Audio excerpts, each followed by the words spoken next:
Gênesis 1, 27 e 28, Deus, portanto, criou os seres humanos, à sua imagem, a imagem de Deus os criou, macho e fêmea, os criou.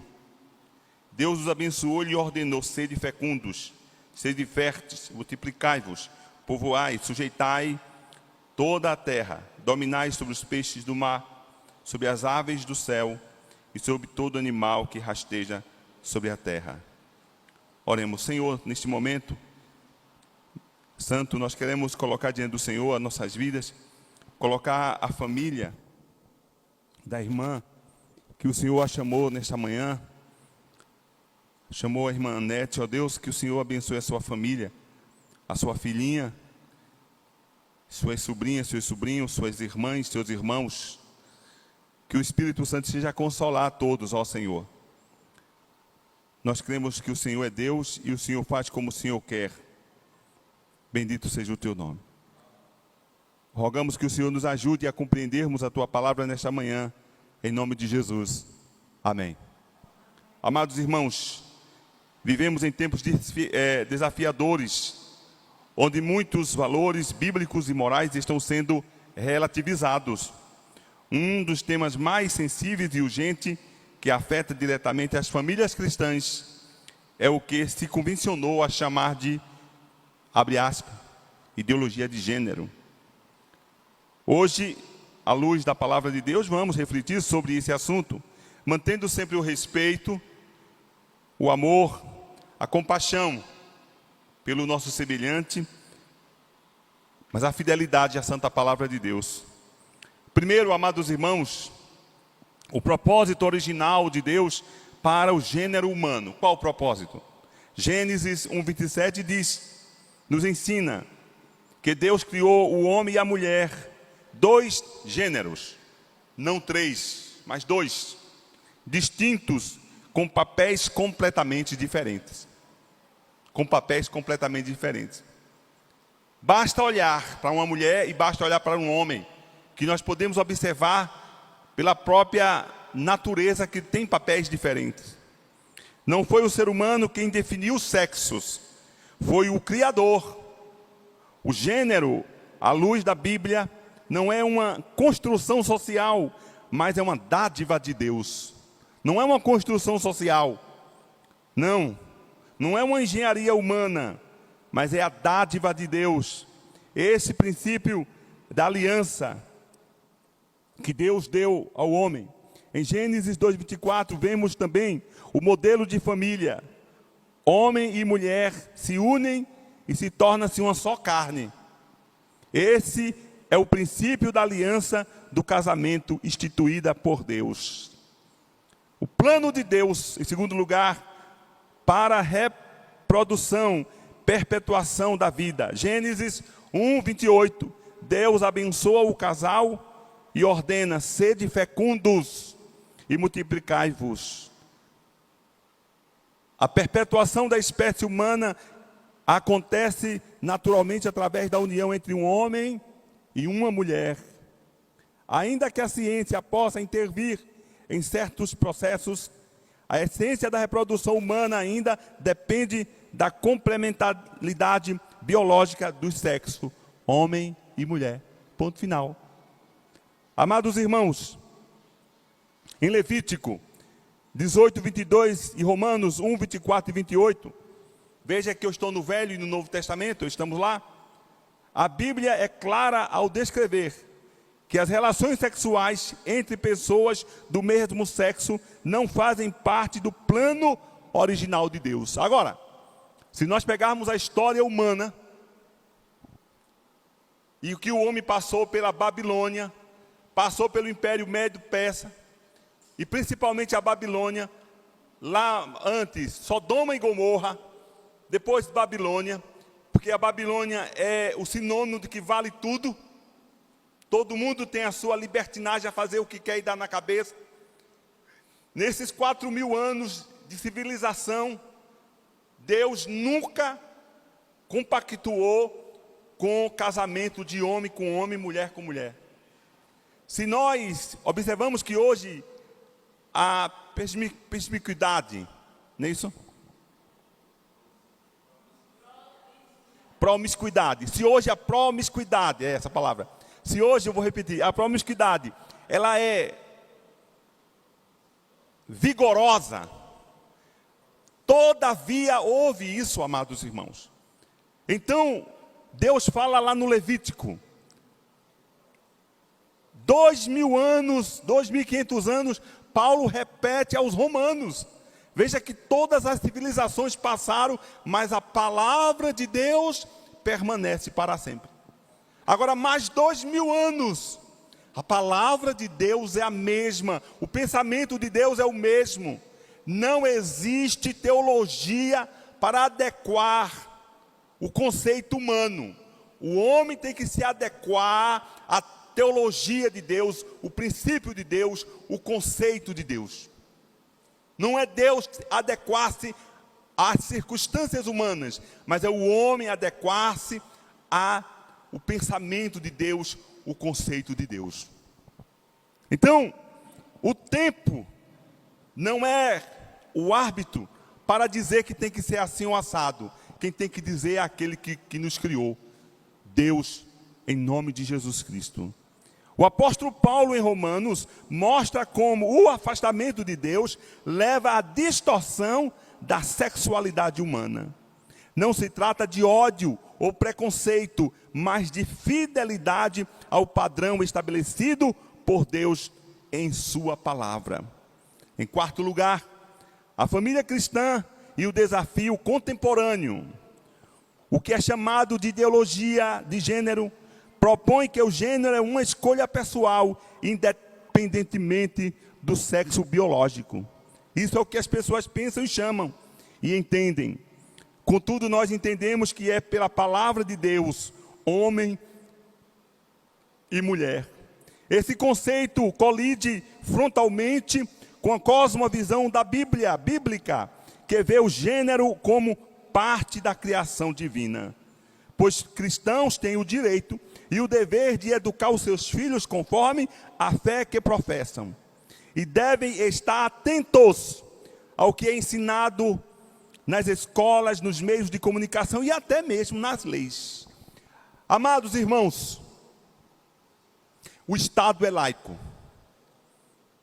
O Estado não é religioso. Então, lá fora, quem quiser casar homem com homem, mulher com mulher, isso é um problema de cada um.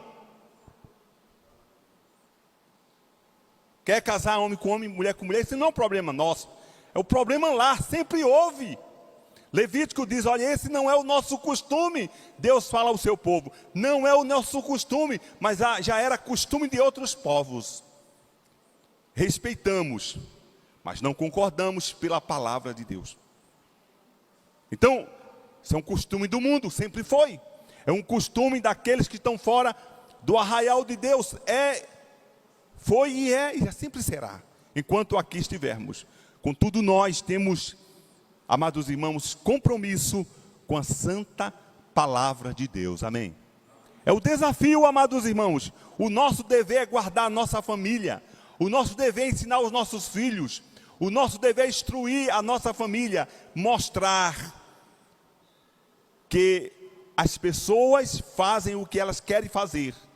Contudo, nós temos um Deus, temos um dono, temos um Senhor que merece todo o respeito, toda a glória, toda a honra e toda a adoração.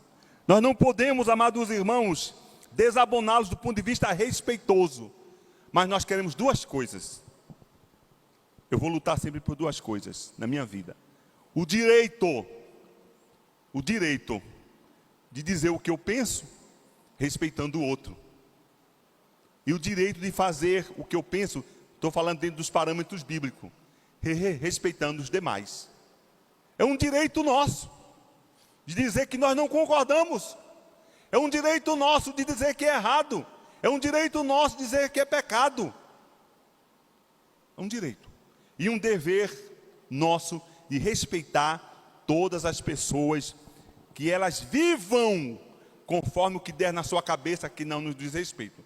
O que nos diz respeito é pregar a palavra, é dizer, se isso um dia for cassado, aqui no nosso país, Deus estiver vivo, se prepare, porque os irmãos vão me visitar na penitenciária.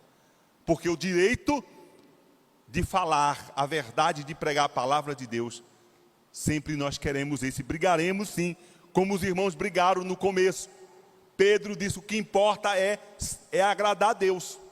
O que Pedro pregava desagradava ao Império Romano. O que Pedro falava desagradava as outras religiões, desagradavam os outros pensamentos. Mas ele disse: o que importa é fazer a vontade de Deus. E por isso ele foi preso. Depois, com exceção de João, todos morreram.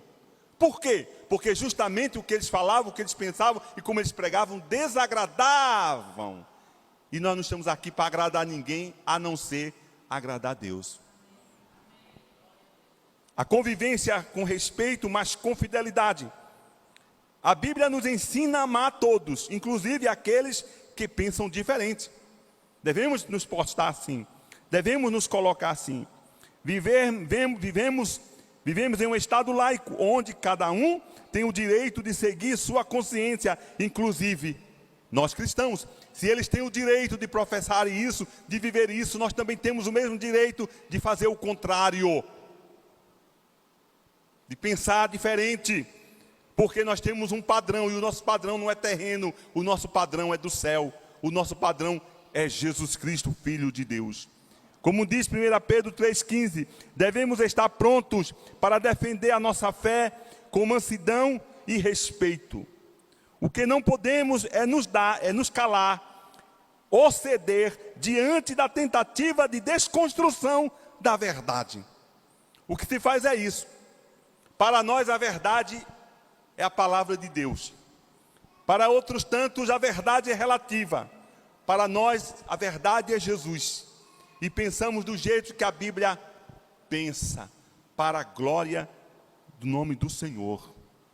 Amados irmãos, neste mês da família, devemos orar a Deus, suplicar a Deus por nossos filhos, nossas crianças, ensinar os nossos filhos, ensinar nossas crianças, que o caminho é estreito. Nós não viemos aqui fazer a nossa vontade. Nós viemos aqui fazer a vontade do Senhor. Enquanto eu meditava nesta pregação que eu traria hoje, eu pensava assim: é verdade, Deus, nós não corremos mais hoje atrás de sermos felizes, porque a felicidade nossa está em Jesus. Os homens correm atrás para serem felizes, tanto que muitas pessoas com suas guerras, com os seus embates, saem dos guarda-roupa, não é guarda-roupa? Sai dos armários, né? Sai dos armários. Eu sei, irmãos amados, e devo me importar com grande respeito pelas guerras íntimas que as pessoas sentem. Me calo. Cada um tem sua guerra a guerrear. A nossa natureza é caída. A nossa natureza é adâmica. Somos impelidos e inclinados a fazer as coisas mais perversas da terra. Não somos melhores do que ninguém. Mas nós precisamos aprender a esmurrar o nosso eu, a nossa carne, mesmo sexualmente, para que o nome dele seja glorificado, para que o nome dele seja exaltado. Então, amados irmãos, a igreja de Cristo precisa se posicionar com amor, mas também com firmeza. Não estamos aqui para perseguir ninguém, mas para proclamar a verdade que liberta.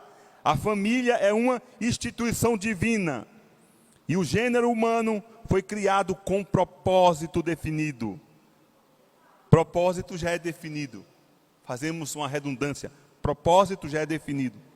Devemos viver e ensinar essas verdades com zelo, orando por nossa nação e pelas próximas gerações. Que o Senhor nos dê sabedoria para instruir nossos filhos no caminho do Senhor. Que tenhamos coragem para viver a verdade e o amor, para alcançar os que estão longe dela. E que sejamos luz em meio à escuridão deste mundo. Sejamos sem jamais comprometer a fidelidade à palavra de Deus. Amém. Que Deus nos dê força, coragem ânimo para batalharmos pela verdade, olha. Batalharmos pela verdade. Batalharmos pela salvação. Assim Judas fala, né? Batalharmos pela verdade, em nome de Jesus. Vamos nos dividir em classe.